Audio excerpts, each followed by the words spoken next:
ఇదేదో పేరుకేదో ఆత్మసాక్షి సర్వే అని చెప్పారులే కానీ ఇది సాక్షాత్తు సాక్షి సర్వే లేదా జగన్మోహన్ రెడ్డి గారి యొక్క సర్వే.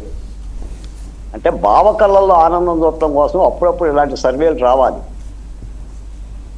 వాళ్ళకి తులమో పలమో కాస్తంత గడ్డో కుడితో పెడితే ఇలాంటి సర్వేలు పొంకాలుగా రేపు నేనే విడుదల చేస్తాను. మీకు మాట చెప్తున్నా వినండి. ఏ ప్రభుత్వానికైనా 5 ఏళ్ల కాలపరిమితి ప్రజాస్వామ్యంలో. రాష్ట్రం మూడ్ ఆఫ్ ఆంధ్రాలో లేదు. ఈ రాష్ట్రంలో అభివృద్ధి ఏంటి, సంక్షేమ పథకాలు ఏంటి, దీని బతుకు తెరువు ఏంటి అనేది చర్చ.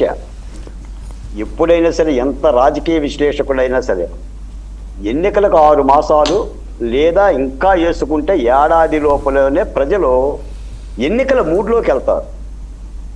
ఇప్పుడు ఈ సర్వేల పేరు మీద ఏంటంటే రేపు స్థానిక ఎన్నికల్లో కలగాపులగం చేయాలని, లేదా జగన్మోహన్ రెడ్డి గారికి ఒక డోజర్ చేతో ప్రొక్లైన్ చేతో పైకెత్తి జగన్మోహన్ రెడ్డి గారికి మంచి ఉషస్సుంది, భవిష్యత్తు ఉందని చెప్పడం ద్వారా ఆయా శ్రేణులను ఉత్సాహపరచడం కోసం చేసిన సర్వే తప్ప మరొక అంశం కాదు.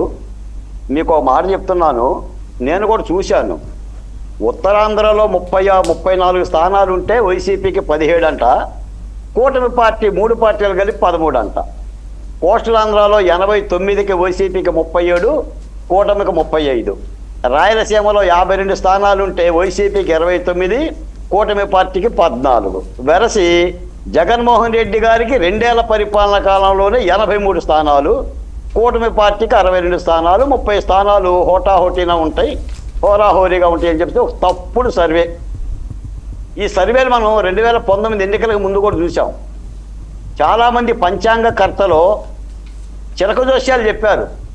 జగన్మోహన్ రెడ్డి గారి అధికారంలోకి వస్తారు, 11వ తారీఖు ముహూర్తం అని ఒకళ్ళు, కాదు 9వ తారీఖు ముహూర్తం అని ఒకళ్ళు.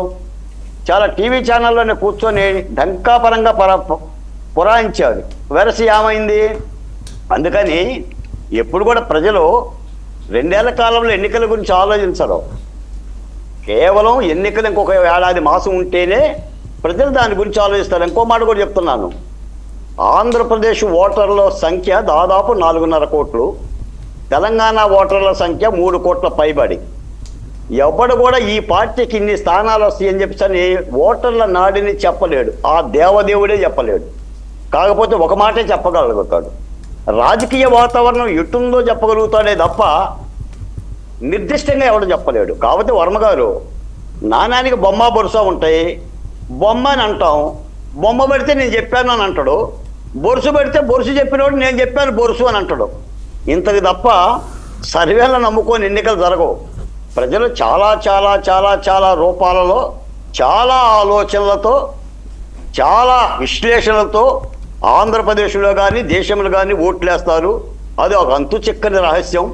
కాబట్టి ఈ సర్వే జగన్మోహన్ రెడ్డి గారి కళ్ళల్లో ఆనందం చూడటానికి తప్ప ఏపీ సర్వే కాదు, మూడ్ ఆఫ్ ఏపీ కూడా కాదు, మూడ్ ఆఫ్ వైసీపీ పార్టీ అని దీన్ని చెప్పుకోవాలి. ఇలాంటి సర్వేలు ఇంకా వస్తూనే ఉంటాయి. ఇంకా వాళ్ళకు కూడా పనేం లేదు. నేను మీ ద్వారా మాట్లాడేదంటే గత 5 ఏళ్ల పరిపాలన గురించి, నేటి కూటమి ప్రభుత్వ 2 ఏళ్ల పరిపాలన గురించి, లేదా జగన్మోహన్ రెడ్డి గారి పరిపాలన విధానాల గురించి, చంద్రబాబు నాయుడు గారి పరిపాలన విధానాల గురించి సర్వేలు చేయండి. ఈ రాష్ట్రానికి మంచి జరుగుతుంది. ఇది వదిలేసి ఎప్పుడు వైసీపీని పైకి లేపుదామా, ఎప్పుడు జగన్మోహన్ రెడ్డి గారికి మేలు చేకూరుదామా అని చెప్పేసి కేవలం నేను అనకూడదు కానీ this is the paid survey. ఇది ఒక ప్రేతాత్మల సర్వే, ఇది ఒక ఆత్మల సర్వే తప్ప ఇందులో పసేం లేదు. దీన్ని ఎవడు కూడా ఆంధ్రప్రదేశ్లో ఎవడో పట్టించుకోడండి. ఏదన్నా మీలాంటి ఉంటే ఓ చర్చకు వచ్చింది కాబట్టి చర్చ పెట్టుకుంటారు. దీని మీద ఇంట్రెస్ట్ గల్లా ఆ పార్టీకి సంబంధించిన సానుభూతి పరులు దీనిని పట్టుకొని ఇక్కడ చూడండి ఓహోం బాయ్ అని చెప్పని భజన చేయడానికి ఉపయోగపడుతుంది తప్ప ఇందులో వాస్తవం ఏమీ కాదు.